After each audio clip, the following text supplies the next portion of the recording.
প্রিয় দর্শক শ্রোতা, আপনারা দেখতে পাচ্ছেন যে একজন মেয়ের হাতে একটা ছবি।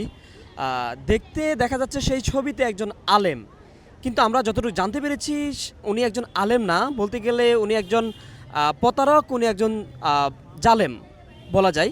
কারণ হচ্ছে আমরা দেখি যে যারা আলেম আছে তাদের কিন্তু আসলে সম্পূর্ণ রূপটা কিন্তু এমনই হয়, কিন্তু সেরকমই একজন মানুষ যিনি হচ্ছে বিভিন্ন মেয়েদের সাথে প্রতারণা করে, বিয়ার বিয়ের প্রলোভন দেখিয়ে হচ্ছে তার সাথে শারীরিক সম্পর্ক করে 6 মাস 3 মাস এইভাবে হচ্ছে সংসার করে তাদের কাছ থেকে স্বর্ণ গয়না টাকা সহ সে কিন্তু পালিয়ে গিয়েছে।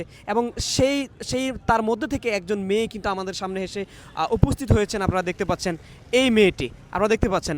আসলে আমরা বর্তমানে যারা আলেমরা আছে আমাদের দেশে, এই কিছু কিছু আলেমের কারণে আসলে সত্যিকারী যারা আলেম আছে তাদের কিন্তু আসলে দুর্নাম হচ্ছে। আমরা যেটি দেখেছি যে ওনার মতো একজন ব্যক্তির কারণে কিন্তু অন্য অন্য যারা ভালো মানুষ আছে তারা কিন্তু আজকে বদনামের শিকার।